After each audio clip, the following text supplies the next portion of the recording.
senses in order to test our senses. Could you answer that more clearly for us? No, I answered that already. I said to you, we need an ability to interpret our senses.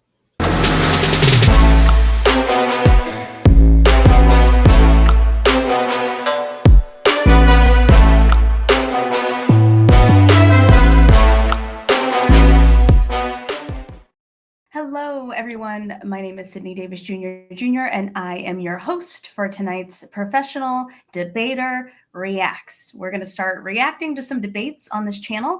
For those of you who are new here, again, my name is Sydney. I am a professional debater. I teach communications and debate skills courses at both a collegiate and independent level. I've also competed in debate for many years, and I am often debating with Christians and atheists through organizations like the Conversation Coalition, of which I'm a founding member. And you can also check out my TikTok, where I post debates there. I post them on my channel. So yeah, basically what we're going to do tonight is we are going to react to a debate I've never seen. I've never seen this video before. It could be a good one, it could be a bad one, but the channel seems pretty popular and the video seems pretty popular.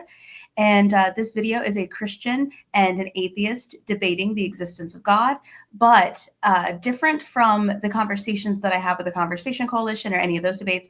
I'm specifically going to be critiquing the debate skills in this video. I'm not going to be critiquing the actual belief system. That is something that I do sometimes, but that's not what this is about. This is specifically to kind of explain and showcase real world debate skills and real world debate tactics and how important communication and debate is on a real world platform or real world, I don't want to say platform, for experience, I guess. I know that's not what I mean, but essentially what I'm trying to do is help people understand why certain things work, why certain things don't, why certain communication tactics are good, why they're bad, blah, blah, blah, blah, blah. So while in my own personal life, I do debate the existence of God and things like that from an actual material perspective, this is just about the debate. So now that we got that out of the way, let's get to it. Again, never seen this video before. I've never been on this person's channel before, but I thought this was kind of interesting. So let's give it a go. Hey, everybody. Tonight we are debating whether or not God exists, and we are starting right now with Wi-Fi Gospel's opening statement. Thanks for being with us, Wi-Fi Gospel. The floor is all yours. Also, I will link the video that I'm watching, and I'll link the channel underneath. The channel is called Modern Day Debate, just to give credit where credit is due. I'll link all that in the description, so check it out if you want to watch this on your own. Of course. Thank you so much for having me again, James. Really appreciate it. Thank you, Craig, for doing the debate. Should be fun. So tonight I have a pretty short opening. Usually I like to take all the time that is given to me. But I've noticed that sometimes by doing that, I'll make an opening statement that sometimes goes over some people's heads, probably mostly my fault because yeah, anyway. In order to ask the question, does God exist? I hope he didn't mean went over their heads like, oh, I'm so badass, this way it goes over people's heads or something. I don't know. By the way, it says that this is a 2 hour and 35-minute long video. We're not going to watch the whole thing, I don't think. We're assuming that knowledge is possible, right? How so? Well, you're assuming that you know the meaning of those words and that whoever you're asking the question to also knows the meaning of those words, right? Let's go a little bit deeper. It's actually a contradiction to say that knowledge is impossible. Why? Hold on, I gotta go back. I don't think I quite understand. Assuming that knowledge is possible, right? How so? Wait, okay. By doing that, I'll make an opening statement that sometimes goes over some people's heads, probably mostly my fault because, yeah, anyway. In order to ask the question, does God exist? You are assuming that knowledge is possible, right? How so? Okay, so right out of the gate, right? I mean, you saw, I had to rewind and watch this again. Right out of the gate, he's not making a lot of sense. He says, in order to believe in God, you're assuming the fact that I can't even regurgitate what he said and I watched it twice, it's not making a lot of sense at all. What he's doing is, one, coming across a little bit cocky, which is never a good thing to do when you're having a conversational debate with anybody. But he's speaking with this cavalier attitude that says, essentially, if you don't understand what I'm saying, it's a you problem. Like, that's just kind of the vibe that I'm getting from this guy, when in reality, he's just not making sense. So sometimes every time, basically, what people will do in real conversational debates is they will essentially try to use language and flowery speaking and sentence structures that are confusing and that don't make a lot of sense, so that their opponent automatically feels stupid and that their opponent automatically feels like it must be a me problem. I'm not going to ask them to repeat themselves because that'll make me look dumb. In real life, you can't rewind the way that I rewound. So automatically, regardless of what side this guy is on, that's not a good way to start these conversations. If you're actually trying to have a debate that goes somewhere, like a conversational debate that leads somewhere, that is not a good way to start. And you also don't want to tell people what they're doing. For example, you don't want to say, what you're doing when you say this is you're this. When you haven't even talked, he hasn't even talked to his opponent yet, and he's already essentially telling his opponent how his opponent feels without asking him any questions or doing any kind of cross-examination before making these judgment calls. And as you can see, his opponent is actually smirking. His opponent has a smirk on his face, and I think maybe he feels the same way I do, but let's keep going. But it's not looking good already just from the opening. He's opening on a bad foot. Again, regardless of what side he's on, he's not opening in a way that is going to be productive at all for the rest of this conversation. I can already tell. Well, you're assuming that you know the meaning of those words and that whoever you're asking the question to also knows the meaning of those words, right? Let's go a little bit deeper. It's actually a contradiction to say that knowledge is impossible. What does he mean? It's a contradiction to say knowledge is impossible. And like, no shade to this guy, but this sounds like he went on to ChatGPT and got help writing this intro. And it sounds like what, again, he's trying to do is use language and specific sentence structure and words to say a lot without actually saying anything, and to make himself sound a lot more intelligent, as opposed to having an actual conversation, as opposed to having a very realistic, casual conversation, which in my opinion would be a much more successful way to begin a debate or a conversational debate. I'm not saying you need to dumb down your language if you're a really smart person. What I am saying is speak to people like you are equals, like you're both human beings, and use words that you would use in normal conversation. He's doing too much, and it's very obvious, and it's very off-putting. And if I were his opponent, I would have probably kind of not tuned him out, because I want to make sure that I'm responding to what he's saying, but I definitely would not be getting productive vibes from this guy. Why? Because you would have to actually know that knowledge is impossible in order to say that knowledge is impossible. Now, if you try to back... Again, what is he talking about?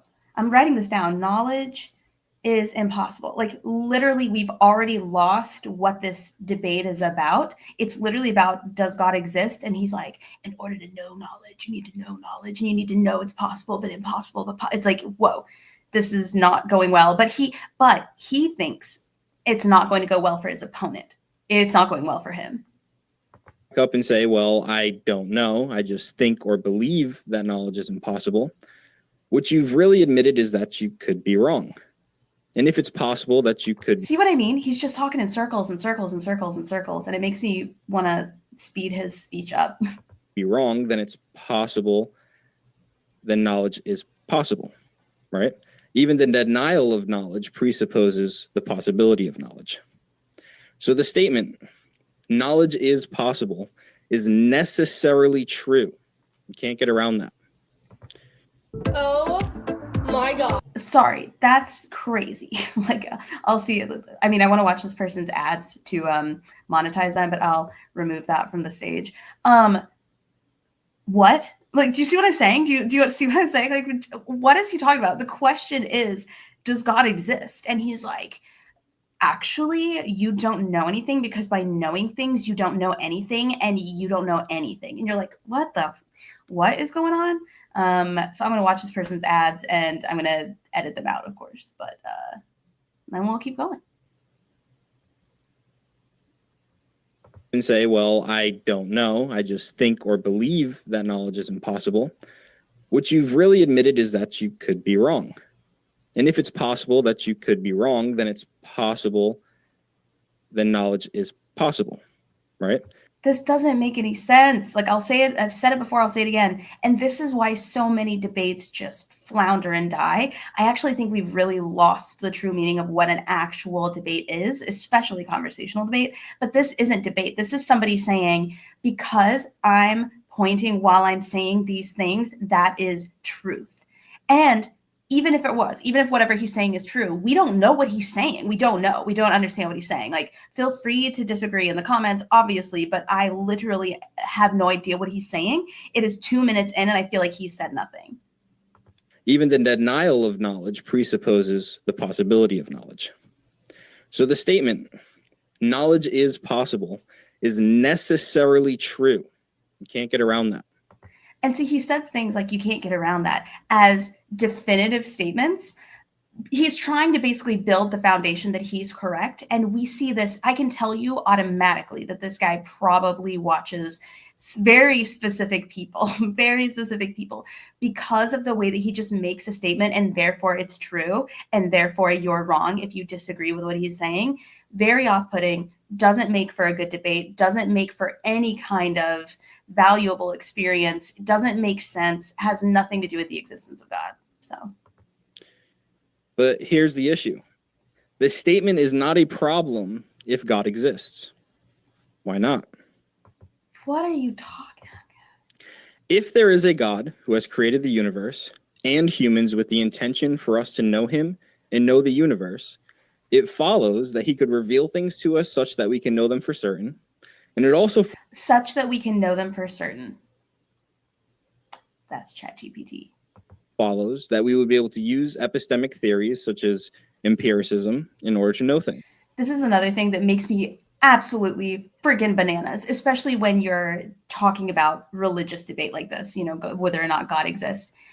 I don't care about theories. I don't care about theologians. I don't care about books written by Christian philosophers and like theories and debate tactics and this and red herrings and this and that. That is irrelevant. In a true real world debate, it doesn't matter. Like, this doesn't matter. And so what he's doing is he's taking a script basically straight out of the books of very specific people who I will not name, and he's essentially saying, if I can quote all of this stuff, what it's going to do is it's going to boil down into an argument of authors or an argument of philosophers, and you're going to lose the point of the debate. Like, I'm predicting this already. They're going to lose the point of the debate because this guy's going to start just like quoting philosophers and theologians and publications and things like that instead of actually arguing the topic. And you don't want to do that. So when I'm on these live call-in shows, like with the ACA and other channels, and people start just like regurgitating these philosophers and these theologians, I just shut it down right there. And I say, hey, I'm not going to get into a debate with you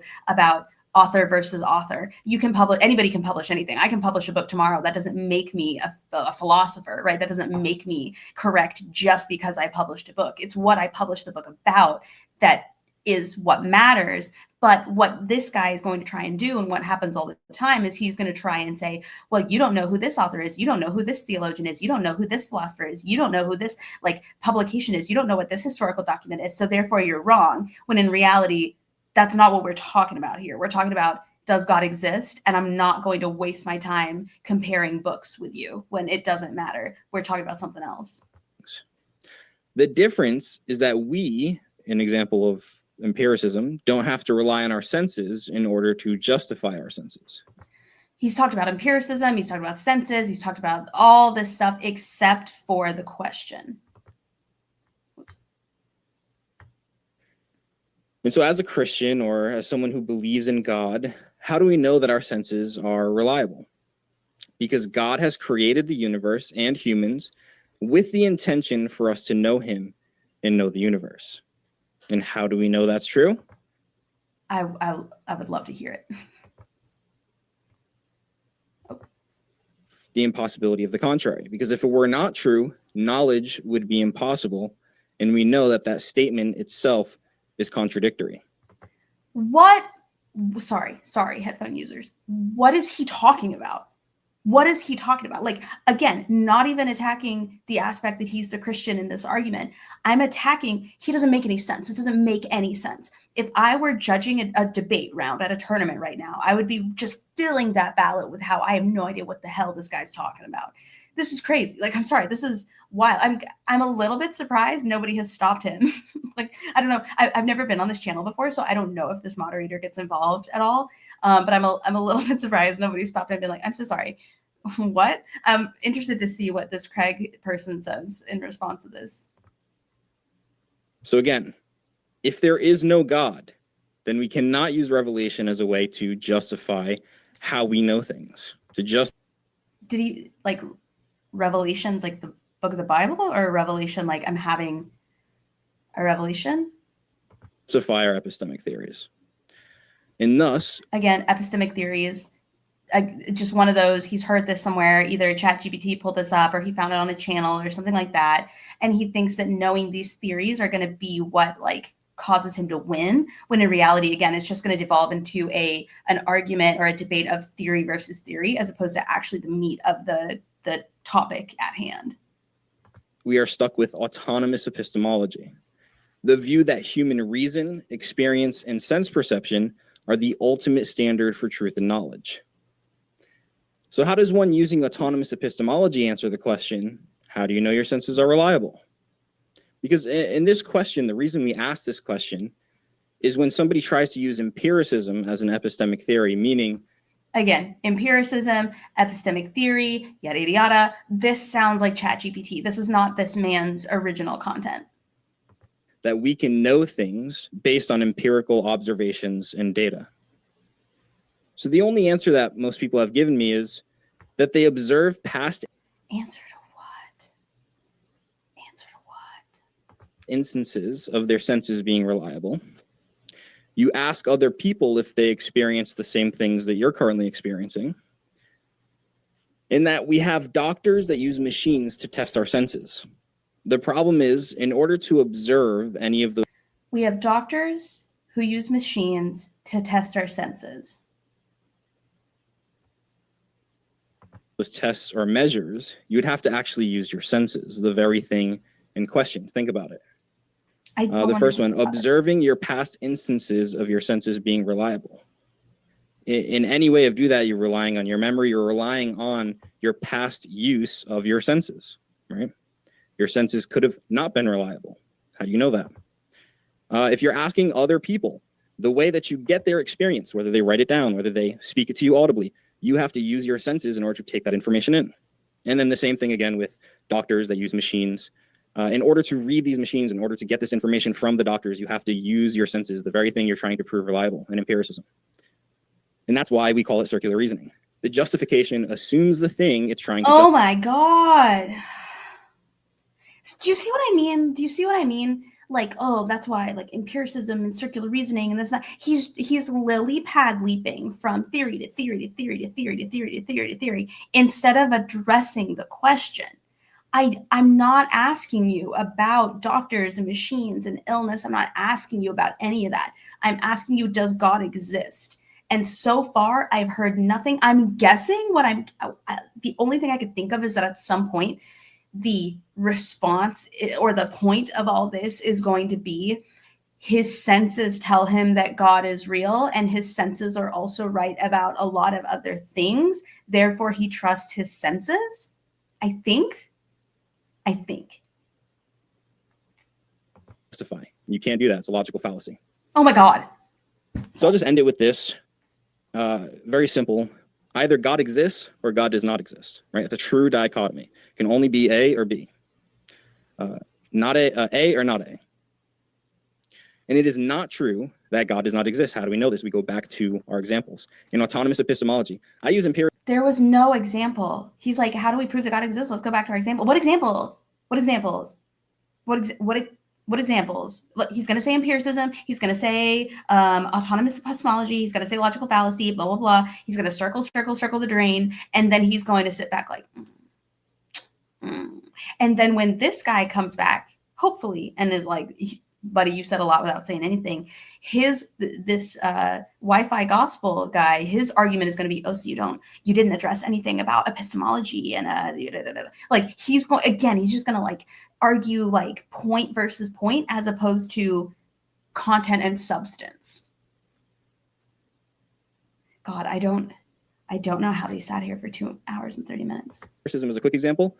Give me any example. And if you have to use yourself to justify yourself, it's circular reasoning. So it is not true that God does not exist. And we get an inference from that because it's called the double negation elimination inference rule, a valid. There he goes. What did he say? Double negation inference. See what I mean? He's not actually proving anything correct about the existence of God. He's saying, if you say this, you're committing this fallacy. And if you say that, you're committing that fallacy. And if you're committing, it's a waste of everybody's time. Inference rule in logic and classical logic. We infer from that, therefore, God exists. And that's my opening. Thank you. Thank you very much for that opening. And folks, if it's your first time here at Modern Day Debate, I'm your host, Dr. James Coons. We are a fully neutral debate channel hosting debates on science, religion, and politics. Thank you very much, gentlemen. Craig, the floor is all yours as well for your opening. I'll be interested to see. Well, thank you very much for having me on, James. Yeah, I am very excited for going back to DebateCon 6, even more excited now that I'm debating Witsit. That's going to be spicy. So is God real? Here's the thing. I could stand here right now and tell you the flying spaghetti monster created the universe in 5 days whilst hammered on rum, and that pirates are his chosen people. And guess what? That statement has exactly as much evidence as your God claim, which is none. Nada. Ooh. Zilch. Ooh. You don't get to assert an invisible sky wizard, popped reality into existence, and then sat back with a smug grin. If that's valid, then so is my drunk celestial pasta chef. Science doesn't work that way. Reality doesn't care about your feelings. We need evidence first, belief after. Yep. Religion does the opposite. Belief first, excuses after. That's not truth. That is some kind of self-deception. Although my opponent didn't bring up this argument, one of the biggest arguments I hear about God being real is intelligent design. And it always kind of bugs me, because if there was a God, then yeah, they would give intelligent design. That means the human body is a bit of a problem, because the human body is really badly designed. Breathing and eating using the same tubes. That's why we choke to death on sandwiches. Octopuses don't choke. We're supposed to be the pinnacle of creation, but we're dying because soup went down the wrong hole. Our eyes blind spot. Our retinas seem to be wired backwards. The cables are in front of the sensors. So I really like what this guy's doing.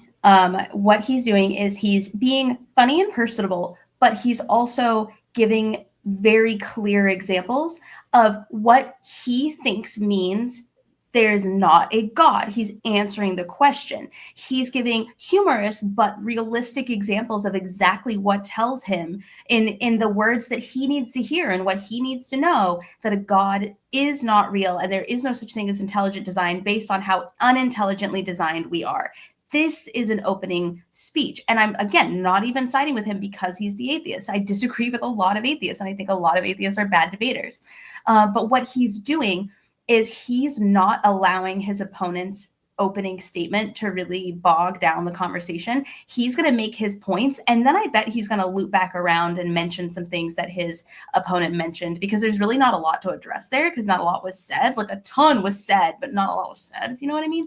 So I bet he's going to take his time to lay out his argumentation and his actual, literal, physical evidence in his mind that God does not exist, and then he's going to loop back around and maybe pick out a couple of things just to make sure that he addresses what his opponent said. Squids and octopuses don't have it like that. So apparently the all-knowing creator gave the seafood HD version and handed us a budget model. The nerve voice detour, the nerve that runs from your brain to your larynx, instead of going straight down, it loops all the way into your chest and back up. It's like meters long and pointless. That's not some kind of divine planning. It's what happens when evolution just keeps stretching. Wisdom teeth, half the time they don't fit in your mouth. Surgery, pain, expense. The spine's supposed to carry your weight, but it's bent fishing rod, actually set up for walking on all fours. That's why chiropractors drive nicer cars than most preachers. Knees, as I can attest, a simple hinge joint supposed to support my entire body weight. No, one awkward step and boom, ACL gone. Say goodbye to walking properly for a year, or in my case, forever. Sinuses drain upwards. That's like putting a toilet flush on the ceiling. The prostate, for men, it wraps around the urine tube like a boa constrictor, and later in life swells up and makes you pee like a broken tap. Thanks, intelligent design. Testicles are sensitive, fragile organs literally dangling outside of the body. Evolution did that because sperm don't like heat. If a god designed that on purpose, you'd get a wicked sense of humor. Vitamin C gene, well, nearly every other animal makes it vitamin C, but we don't. Our gene for that broke. Wow. People used to die of scurvy because of that. Thanks, designer. Leftovers, appendix, goosebumps, tailbone, wisdom teeth, all useless junk now. That's not good design. That's, messy. Childbirth is my favorite one. So many women die from giving birth. I do enjoy watching this moderator's response to what people are saying. It is pretty entertaining. Like the back in before modern medicine, the chance of survival in childbirth was like 20%, It's not intelligent design, it's duct tape and guesswork. So, if the God was real and intelligently designed a human being, it didn't do a very good job. So either God didn't intelligently design us, or is really, really bad at his job. And the main problem for me is that if your God actually wants everyone to know that he exists, why is he so bloody shy? He supposedly made the whole universe, galaxies, supernovas, black holes, but he can't even etch, "Hello, humans, I'm God," into the moon. That would be a slam dunk, clear, obvious. We wouldn't have to have this debate. But instead, what do we get? We get ancient books full of talking snakes, genocides, and rules about mixed fabrics. The evidence for your God is identical to the evidence for the flying spaghetti monster, who, I remind you, cranked the universe in 5 days drunk and chose pirates as his holy people. Honestly, that's cooler than anything in your book. Science says let's test it, measure it, and then attempt to prove it. Religion says just believe. If you ask questions, then you're the problem. Science gave us antibiotics, rockets to Mars, and the ability to talk across the planet instantly. Religious gave us the Inquisition, witch trials, and televangelists. If there's a God, thing though, he's not wrong. He's answering the question. He's using real life examples, both his physical experiences and ailments, the design of the human body, historical things that have happened in the name of religion. He's being funny and he's being friendly and engaging, but he's also being correct. He's also using real facts and evidence in his argument that weren't presented by the affirmative. I don't know if there's an F and an egg technically, but by a Wi-Fi gospel, right? So what he's doing is really clever on multiple levels. He's getting the audience on his side. He's engaging. He's personable. He's humbling and humanizing himself by giving examples of how his knees are bad, things like that. And then he's also giving examples of unintelligent design. And he's also giving examples of things that have happened negatively in the name of God and why a God would want these things to happen instead of just proving he exists. So he's doing a great job. And he's making us do that, then, it makes no sense and gives me evidence of there not being a God, certainly not one that is good. So is God real? Well, then show me the evidence, not just your feelings, not an old book, not your "you can't disprove it" nonsense. Show me something that only your God could have done.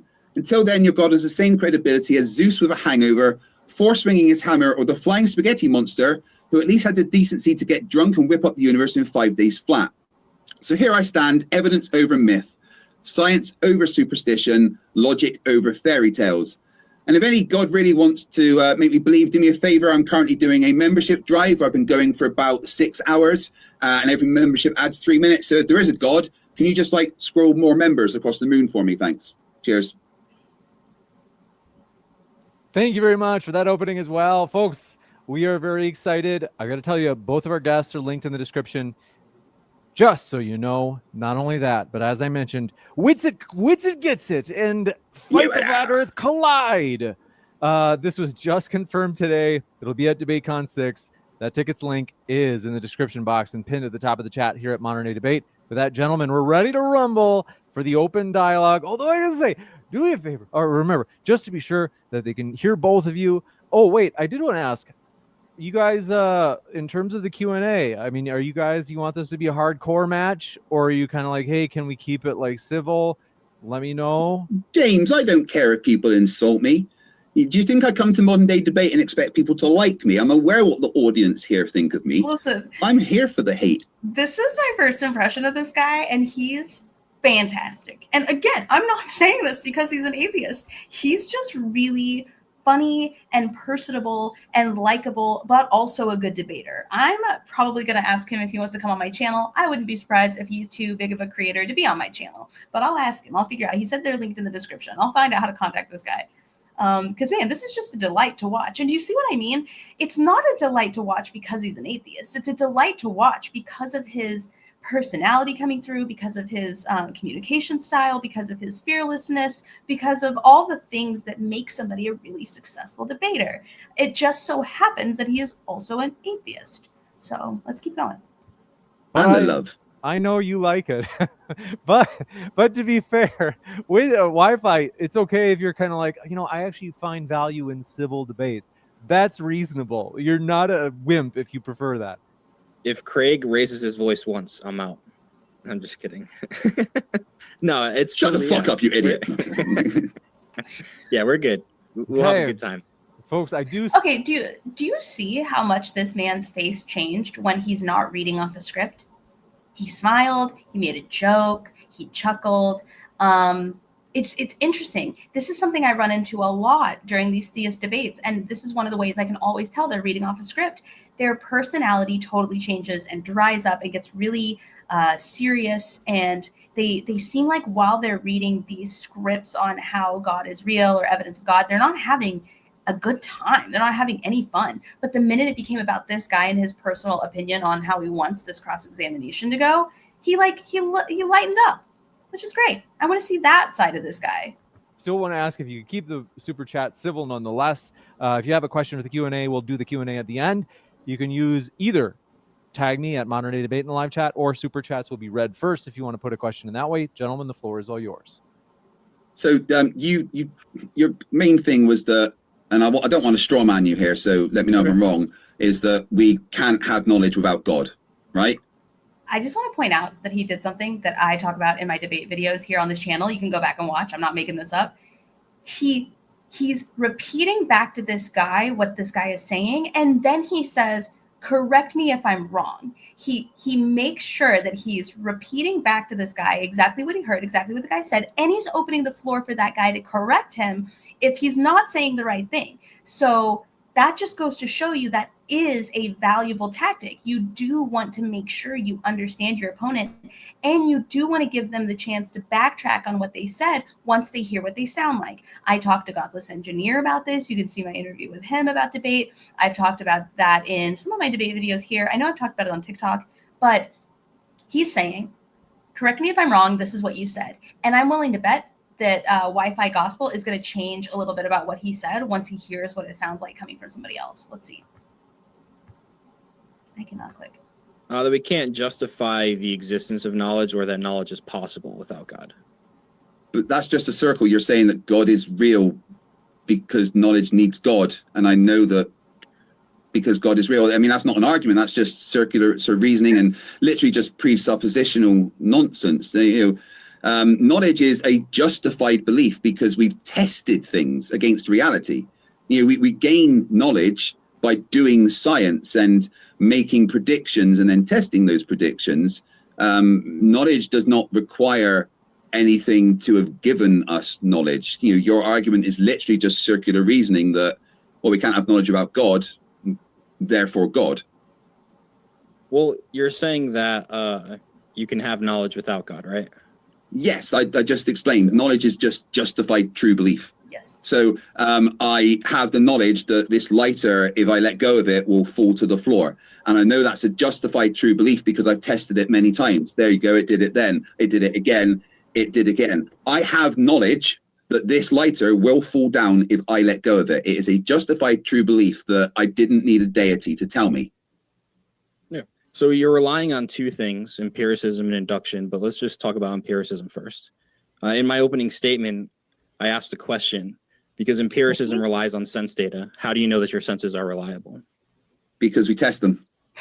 Right. And in my opening, I also said that if you say that as your answer, what you're doing is circular reasoning. You're justifying your senses by assuming your senses in the past when you tested them were also reliable. He did it. He's like, well, because I said that you were going to say this, I'm actually right. When in reality, he's responding in the way this guy knew he was going to respond because this gentleman is making a good point. And the reason this Wi-Fi gospel guy probably gets this response all the time is because people probably call him out on this a lot, or they probably respond in a way that's like, hey, just because you say that your senses prove there's a God doesn't actually make it true. And he goes, but see how I even said in my opening statement that you were going to say that, therefore I'm right. And it's like, holy gaslight. That is not what's going on here. Incorrect. We test our senses against predictions to see if they match reality. So, for instance, we would say, well, my senses tell me that a hot thing will burn me. Okay. And then if I get burnt by a hot thing, I have clarified that my senses were correct by telling me that that hot thing is going to burn me. I know my senses are reliable because they work. I eat food and I don't choke. I look both ways and avoid cars. If they didn't work, I'd already, be dead. It's just a circular reasoning from your side, asking me to justify my senses when my senses are justified by the fact that I can test and make predictions that my senses can then verify.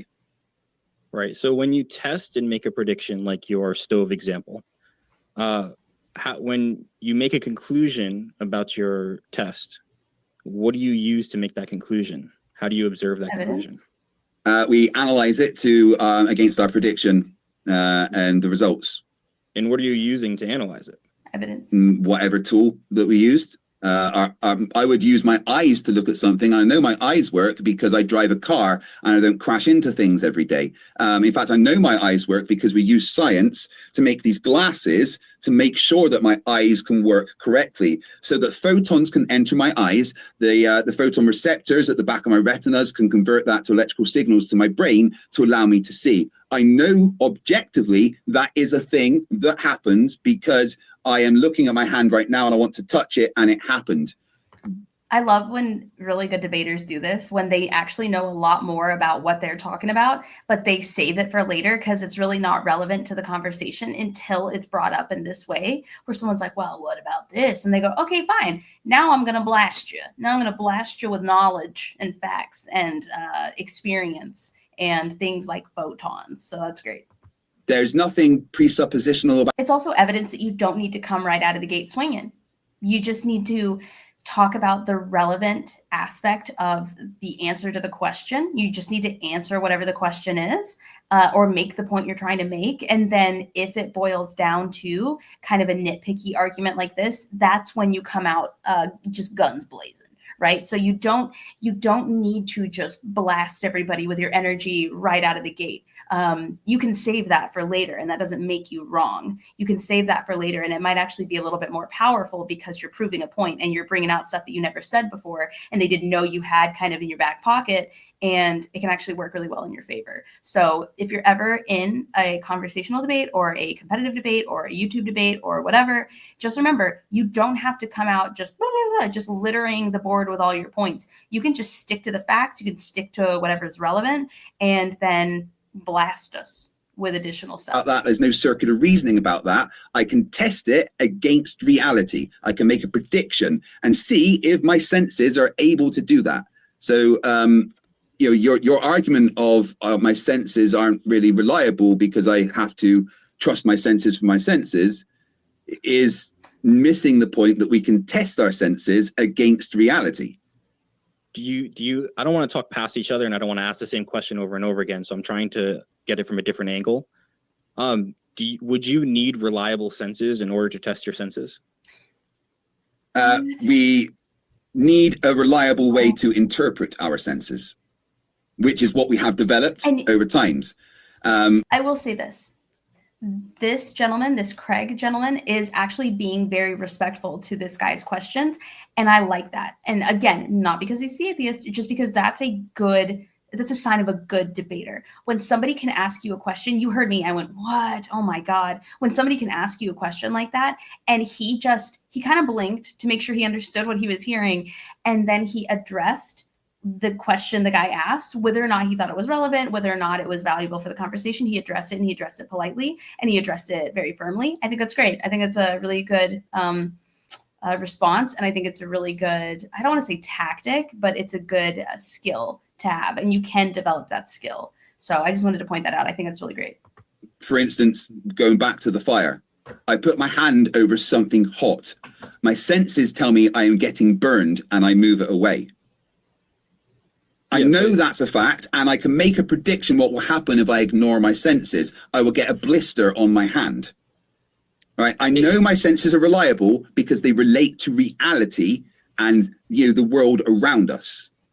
And it seems like what you're saying is, I know my senses are reliable because look, they're reliable. Yes. No, because we tested them. You're missing the whole tested part. Yeah, okay. That's true. We have to, for instance, my sight. Okay.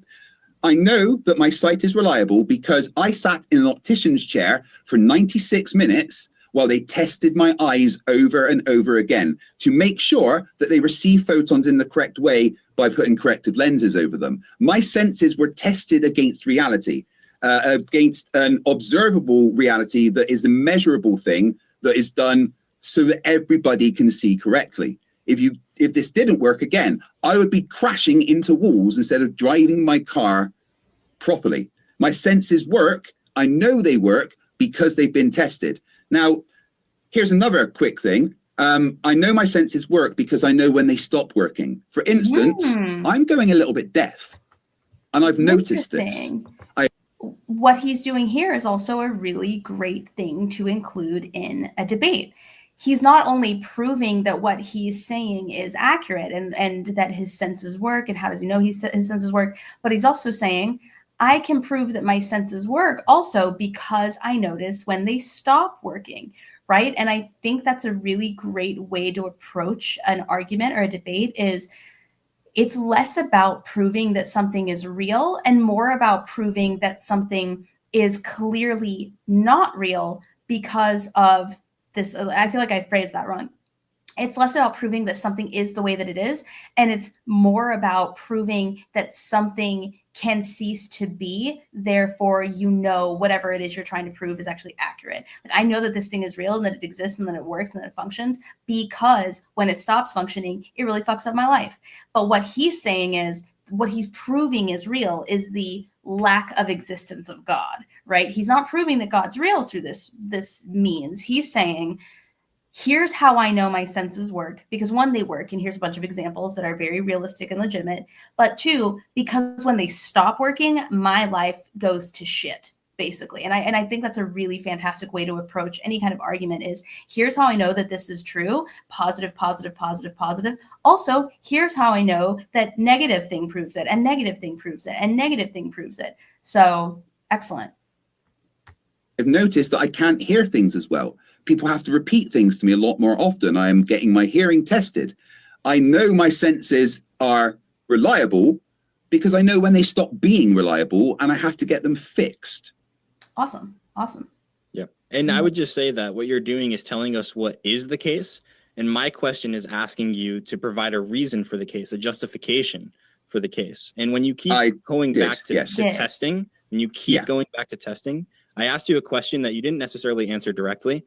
I asked you if we needed reliable. This is something else that is touted a lot on these channels and podcasts, of which I will not name.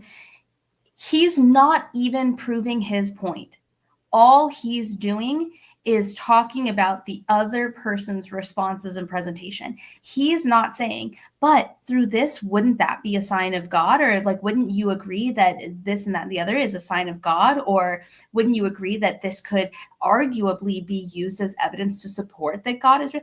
He's not doing it. And it's probably because it's not true. Like, there is no way to prove that God's real. Like, I'm just being for real with you. But also, he's doing a very common, poor debate tactic. And that's where, instead of focusing on the topic, he's poking at his opponent about things that don't matter. It doesn't matter. The things that he's really driving home really have nothing whatsoever to do with the topic at hand. And he's almost hiding the fact that he really doesn't have a response, or he really doesn't have true proof or evidence, by instead what he thinks is diverting our attention to, well, my opponent didn't say this and my opponent couldn't say that, instead of, okay, to your point, here's where I would argue with you that this is actually what you're talking about is actually a sign of God. Because he can't do that, because that's unfortunately like just to be biased for a second, he can't do that. I can be biased, but I can also be right. I can also be correct. Senses in order to test our senses. Could you answer that more clearly for us? No, I answered that already. I said to you, we need an ability to interpret our senses. So our senses are tools. Our senses are tools. Our senses are designed via evolution to give us clues. We smell because we have receptors to do that. We see because we have receptors to do that, and we can test this against reality. We can say, well, if our senses are correct, then we should be able to do this, and then test to see if we can do that and get the result we were looking for. And I understand that if you want to have nuance with your answer, but it doesn't really seem clear to me. Is that a yes or a no that we need reliable senses in order to test our senses? Again, I answered the question. We need a way to interpret our senses. I really don't want you to keep asking me this. Oh, it is. It's a direct answer to your question. We need a way to interpret our senses to be able to determine if they are reliable. Okay. And also notice he keeps saying, that's not answering my question. That's not answering my question. That's not, instead of addressing what his opponent is saying. He got his time, his opponent responded, and he's responding by going, well, this nitpick and that nitpick and this nitpick and that nitpick, instead of, I hear what you said. He didn't do what Craig did. He didn't say, so let me make sure I'm summarizing what you're saying. And if I'm incorrect, I don't want to put words in your mouth. Here's what I heard from you. Is that correct? Okay, here's my response to that. Instead, he's saying, see, I predicted this logical fallacy and you're not answering my question, even though he is answering the question. This person thinks that all he has to do is say that something's not true, and that makes it not true. He's saying, all I have to do is tell you, I predicted you were going to say that. And if you say this, that I'm predicting you're going to say, you're lying or you're incorrect or you don't know what you're talking about. None of this is valuable. None of this is helpful. None of this is good debate. This is all just a bunch of baloney. This is just a bunch of baloney. It's, but unfortunately, it is a very, very common debate tactic, which is what I refer to when I say I feel like we've really lost what it means to truly debate.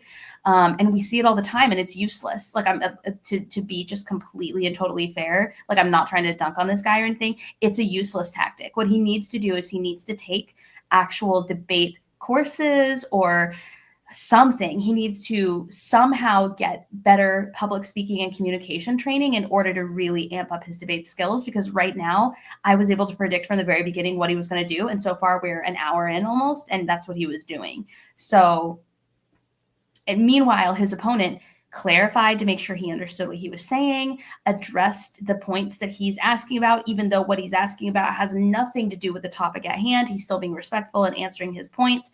He's presenting his own arguments, which so far really haven't been addressed at all. He hasn't talked, Wi-Fi Gospel hasn't talked at all about what Craig had to say in his own opening statements, and now he's just nitpicking the way that Craig is answering him, even though Craig is answering him. He's answering him as being respectful. He's answering him very well. So that's what I'm talking about when I'm saying we lost what debate really means. Craig is a debater. Wi-Fi Gospel is not a debater. He's an arguer, and he listens to and watches a lot of creators that I would not recommend listening to and watching, because they are actually very bad debaters, especially these manosphere podcasts, these manosphere videos. If you actually watch, they're very bad debaters. And the only people who ever title their videos like destroyed or blah, blah, blah, are usually the people who want you to think they destroyed, whether it's them or their audience, their followers, their fans. And you watch the clip and nobody actually got destroyed. Or sometimes that person actually got destroyed, but they're trying to gaslight you into thinking that they destroyed the other person. So it's unfortunate that that's what this gentleman, Wi-Fi Gospel, thinks is real debate. And Wi-Fi Gospel, if you're watching this, you're welcome to come on my channel all the time, anytime, and we could talk about it. We can talk about debate. We don't have to have a debate. We just talk about it. But it's unfortunate to watch. So the way that we interpret them is by testing them against. I'm going to skip really far ahead because I feel like Wi-Fi Gospel is just going to keep talking about senses and stuff, and I'm just going to skip. No, if your experiment proves your prediction, you would have to use your senses. He's still talking about senses. Assume they're reliable. He's still talking about senses. To let you connect. We are 2 hours into a 2.5 hour debate, and we are still talking about senses. Not conclusions, but the data that you get from the experiment. It's just $70 one way. Oops. Whether it be Craig, Daniel Hakikachu, Richard Carrier, and the odds are quite small. The odds are quite small of the moon appearing roughly the same size as the sun in the sky. But coincidences don't mean God. They're just coincidences. It's simple as that, really. This is next one from Jayub. Says Craig is suffering from circle phobia. Oh, I see. Because you said the argument. I'm not afraid of circles. This one from. I'm afraid of snakes. This one from see self-deprecating humor. Philip Beretta says, Craig, you made a statement that we will never be able to test for God. There is science like string theory that we can't test yet. What if we just need to find the right tech or knowledge to test for God? Well, we would need to be able to make a prediction to be able to test for God. And I'm pretty sure the Bible says things like we can never know the true nature of God. So that's just literally something that we wouldn't be able to test. Something else he's doing, again, not just agreeing with him because he's an atheist. There's a lot of atheists I disagree with. He is using his opponent's own belief system and text against him by quoting it. That's really good. That's really good. That's good, Craig. Good job. This one coming in from Pumpkin says, does Wi-Fi Gospel trust his sense of, here we go, of getting full? Wow. Aww. Now this is a new one. That's you guys, messed up. I'm like, that's messed up. I think they don't do that. Don't say shit like that on the internet. You have to be under the influence because you guys, it's like when you're just like trying to, be like really hard on somebody. I don't know if it makes your side look better. And it is true that Craig's are included on those most economical ticket because they're kind of the main. So I think he's talking about DebateCon 6. I will link this video in the description if DebateCon sounds like something you're interested in going to. I'm not really going to talk. It's like, I don't know anything about it. I'm not going to endorse it on this channel, but I'm going to link this video. So if you're interested, I am recording this on 8/31/2025. So August 31st. Wait, no, August 30th. It's August 31st in Central Time, which is my laptop, what my laptop set in. So if you're interested in that, I'll let you go check that out on your own. I don't want to endorse things that I'm unfamiliar with. But that being said, I'm just going to end there because clearly this was not going anywhere. Unfortunately, I think Craig did a really, really fantastic job, not because he's an atheist, but because he's a really good debater. And Wi-Fi Gospel, if you are watching this or if anybody knows Wi-Fi Gospel, I would love to offer him tips and advice on how to better debate because that was unfortunately quite painful to watch, unfortunately. I think I said unfortunately twice, but it was double unfortunate. So that being said, I would love to do more of these videos, more of these professional debater reacts to debate videos. So if you are interested in submitting debate videos, I'm going to post a link in the description of this video where you can send me debates. Please don't send me weird shit. Please don't send me stuff I'm going to regret watching that is non-debate. There's lots of debates I'm going to regret watching, and that's okay. But don't send me like weird stuff. Come on, like be respectful. But I'd love to hear your thoughts in the comments. Is this interesting? Do you like this? Do you have any recommendations? Do you have anything that you would say to either one of these debaters? Is there anything on that channel that you recommend continue to watch? I thought it was very interesting. Looks like they do live streams. But yeah, all thoughts and opinions and things down below. If this is your first time visiting my channel, welcome to Sidney Davis Jr. Please check out my podcast, Growing Out Fundie, if these types of theological debates are interesting to you. And with that, that's all I'm going to do. That's it. Okay, bye.